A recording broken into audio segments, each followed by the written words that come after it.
안녕하세요. 고재도입니다.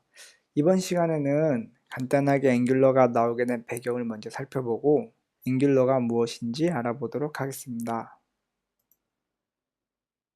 우선 웹 개발이 어떻게 변화되는지 살펴볼 건데요. 처음엔 이제 AJAX에서 이제 SPA, 즉 MVC 프레임워크 시대가 오고 그 다음에 이제 웹 컴포넌트 시대가 왔습니다.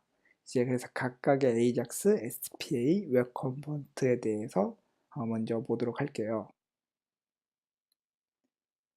AJAX를 사용하지 않는 일반적인 웹페이지에서는 사용자가 이제 브라우저에 URL을 입력하면 브라우저가 해당 URL을 서버에 웹페이지를 요청합니다.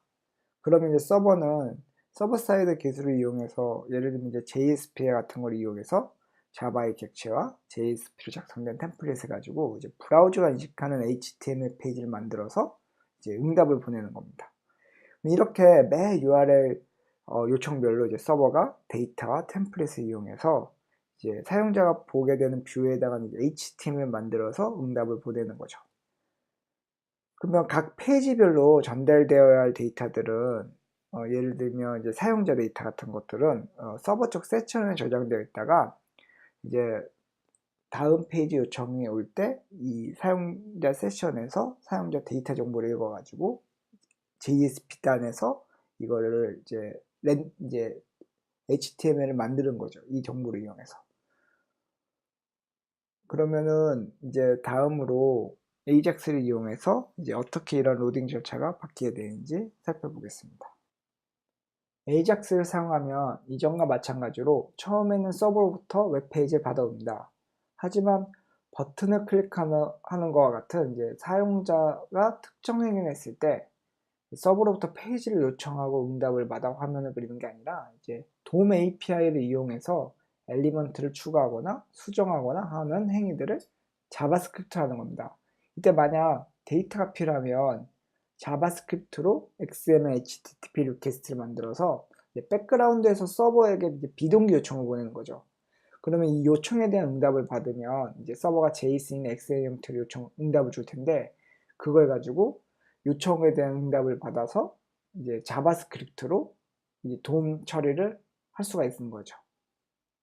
예를 들면 구글에서 우리가 검색어를 이렇게 입력할 때 화면이 지금 이제 리프레시가 되지도 않고 이 밑에 결과 부분만 바뀌고 있는 거죠. 이때 서버로부터 데이터를 보내고 서버에 요청을 보내고 받은 응답으로 이제 밑에 있는 돔을 이제 처리하는 거죠. 그리고 AJAX를 사용하지 않을 때는 이제 화면이 바뀔 때마다 이제 매번 서버에 요청을 해서 응답을 받아야 했고 이제 각 화면들의 공통으로 필요한 사용자 정보와 같은 데이터를 서버에 쓰고 있어서 서버 측 템플릿 코드에서 그 정보를 가지고 이제 HTML을 매번 만들어 주었어요. 하지만 이제 AJAX를 이용하면 화면이 바뀌어야 할 때마다 서버에 요청을 보내는 게 아니라 자바스크립트 동적으로 이제 돔을 만들고 수정하기 때문에 브라우저의 메모리에 올라가 있는 데이터를 이용해서 이러한 처리를 할 수가 있는 거죠. 이제 화면이 바뀔 때마다 같은 이제 메모리상에 이전에 올라가 있던 데이터에 접근을 해가지고 이제 화면을 그릴 수 있는 거예요. 이때 장점은 이제 서버에 요청을 하지도 않고도 동적으로 화면을 변경할 수도 있고 서버 쪽 부담도 줄어들고 서버의 요청 횟수도 줄어들어서 좀 더 리치하고 빠른 웹 어플리케이션 개발이 가능한 거죠. 이때 주로 jQuery를 이용해서 돔을 선택하고 변경하는 일들을 했고 AJAX 요청을 jQuery 이용해서 쉽게 서버에 보낼 수 있었습니다. 하지만 규모가 큰 웹 어플리케이션에서는 코드가 스파게티처럼 꼬이기 쉬웠고 재사용이 매우 어려웠습니다. 그래서 코드에 대한 구조화가 필요했는데요. 큰 규모의 웹 어플리케이션일수록 이제 데스크탑 어플리케이션 수준의 형태가 되면서 매번 새로운 페이지를 서버로부터 읽어오면 리소스를 처음부터 다시 읽고 또 브라우저 렌더링을 처음부터 시작해야 되기 때문에 성능 저하가 되기 쉬웠습니다. 이런 문제들을 해결하고자 이제 SPA라는 단일 페이지 웹 어플리케이션에 대한 개발 패턴이 나오게 되었고 어떻게 보면 이건 AJAX의 확장판인 거죠. AJAX라는 걸 이용을 할 수밖에 없는 거니까요. 그리고 단일 페이지 웹 어플리케이션에서는 이제 라우팅이라는 개념이 있습니다. URL 패스에 따라서 이제 뷰를 지정하는 겁니다. 이전에는 URL에 따른 페이지를 서버로부터 이제 받아왔다면 SP에서는 URL에 따라서 이제 자바스크립트 동적인 화면을 그리는 겁니다. 이제 URL 패턴에 맞게요. 이때 뭔가 웹 어플리케이션 구조를 잡는 이제 프레임워크가 필요하게 되었는데 바로 MVC 프레임워크들이 등장하기 시작하는 거죠. 이때 뭐 백본 JS라든지 뭐 되게 많이 나왔는데 이때가 한 2009년도인데요. 이때 미시코 해버리가 앵귤러 JS를 이제 세상에 처음 선보입니다. 그리고 미시코 해버리가 있는 이제 구글에서 이제 앵귤러 팀이 이제 개발과 유지 보수를 지금까지 쭉 하고 있는 거예요. 그래서 앵귤러 JS는 단일 페이지 웹 어플리케이션을 위한 자바스크립트 MVC 프레임워크인 겁니다. 앵귤러.js는 큰 인기를 얻고 큰 커뮤니티를 형성해서 이제 많은 사람들이 사용하게 되었습니다. 하지만 규모가 큰 앵귤러.js 애플리케이션들은 항상 성능 이슈를 보였고 좀 복잡한 지시자 문법들이 이제 개발을 할 때 우리에게 큰 어려움을 주었습니다. 그리고 커스텀 엘리먼트, 섀도우 돔, HTML 임포트, HTML 템플릿으로 구성된 이 웹 컴포넌트라는 개념이 나오기 시작했습니다. 이제 브라우저, 즉 웹 플랫폼 자체에서 재사용 가능한 단위인 컴포넌트 기반으로 이제 웹 애플리케이션 개발이 가능하게 된 거죠. 웹 애플리케이션은 화면에서 보이는 것처럼 사용자가 엘리먼트를 정의할 수 있고 그 안에 기능을 구현하는 건데요. 이렇게 우리가 만든 엘리먼트를 이제 재사용하는 단위 그리고 화면에서 하나의 기능의 단위로 보는 겁니다. 어떻게 보면 앵귤러.js의 지시자와 비슷하다고 볼 수 있지만 웹 컴포넌트는 웹 플랫폼 자체에서 구현됐고 이제 지시자는 앵귤러.js에서만 존재하는 이제 차이가 있습니다. 그래서 이에 맞춰서 이제 폴리머, 리액트.js 같은 이제 새로운 프레임워크들이 등장하면서 앵귤러.js도 이제 기존의 성능 이슈와 개발 생산성 문제를 해결함과 동시에 이제 컴포넌트 기반의 개발 방법을 갖는 앵귤러.js2로 변하게 되는 겁니다. 그리고 앵귤러.js2의 컴포넌트는 웹 컴포넌트가 아니니까 혼돈하시면 안 됩니다. 앵귤러2는 모바일, 웹, 데스크탑과 같은 다양한 플랫폼에서 동작하는 웹 어플리케이션 개발을 위해서 이제 다양한 개발 툴과 기능들을 제공하는 이제 웹 애플리케이션 플랫폼입니다. 화면에서 보는 박스들이 주요 앵귤러 피처인데요. 크게 이제 컴파일, 체인지, 뭐 렌더, 우종관계 조입, 데코레이터, 존과 같이 이 회색 박스들이 코어에 해당하는 부분이고 서버 사이드 렌더링으로 이제 유니버설이라는 기능도 있고 또 프로그레시브 웹 앱을 서포트해주는 서비스 워커가 있고 또 모바일 데스크탑에 사용 가능한 이제 매테리얼, 이제 UI 컴포넌트들도 있습니다.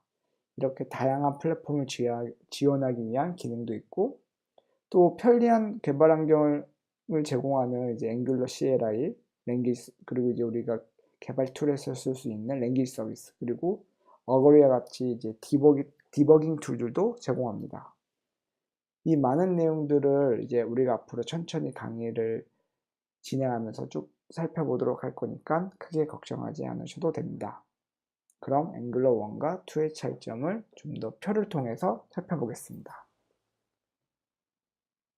앵귤러 1에서는 이제 스콥이 있었죠. 하지만 앵귤러 2 혹은 4에 와서는 이 스콥이라는 게 사라졌어요. 그리고 지시자 컨트롤도 앵귤러 1.5에서는 이제 컴포넌트라는 API가 추가됐지만 앵귤러에서는 이제 컨트롤러가 없어요.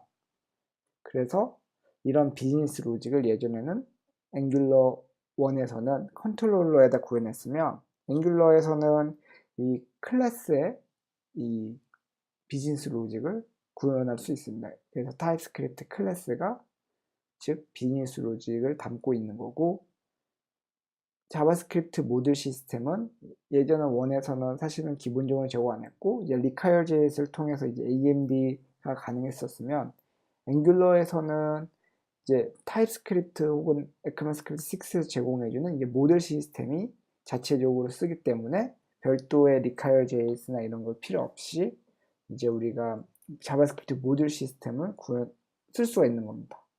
이렇게 앵귤러.js 1에서 앵귤러로 바뀌면서 좀 더 기능들이 많이 줄어든 것처럼 보이지만 사실은 좀 더 간편하게 더 많은 기능들을 쓸 수 있게 된 거죠. 다음으로 이제 앵귤러에 대한 버저닝에 대해 살펴볼 건데요. 앵귤러.js 혹은 앵귤러 이렇게 이름을 혼돈해서 부르는 케이스가 있었어요. 그래서 앵귤러.js는 앵귤러.js 1점대 버전, 그러니까 1점대 버전은 전부 다 앵귤러.js 1이라 부르고, 그 다음에 앵귤러.js 2 이렇게 부르지 않고 앵귤러 2 혹은 앵귤러 4 이렇게 부르고 있습니다. 그러면 앵귤러 버전이 2 다음에 4로 갔는데요. 왜 3가 없냐면 이제 라우터라는 모듈이 별도로 있었는데 얘가 앵귤러에 합쳐지면서 이제 이 버전이 좀 문제가 있어서 3이 건너뛰고 3을 건너뛰고 앵귤러 4로 바로 갔어요. 현재 이제 4가 나와 있죠. 그래서 앵귤러 2, 4, 5, 6, 7 이렇게 버전이 가고 그냥 이제 앵귤러라고 부르면 됩니다. 그래서 본 강의는 이 앵귤러에 대해서 보는 거고, 현재 이 강의를 녹화할 때는 이제 앵귤러 4가 나왔기 때문에 앵귤러 4로 다 모든 예제나 강의들을 진행할 겁니다. 사실은 2와 4가 큰 차이가 없기 때문에 또 여기서 말할 이 앵귤러2에서 말하기는 앞으로도 주요 이 컴포넌트 기반으로 개발하는 방식이 크게 차이가 없을 거다. 원에서 앵귤러에서 원에서 앵귤러로 갈 때 그 타입스크립트며 뭐 다양한 많은 것들이 바뀌었던 것처럼 큰 대혼돈을 주지는 않을 거다 라고 얘기를 합니다.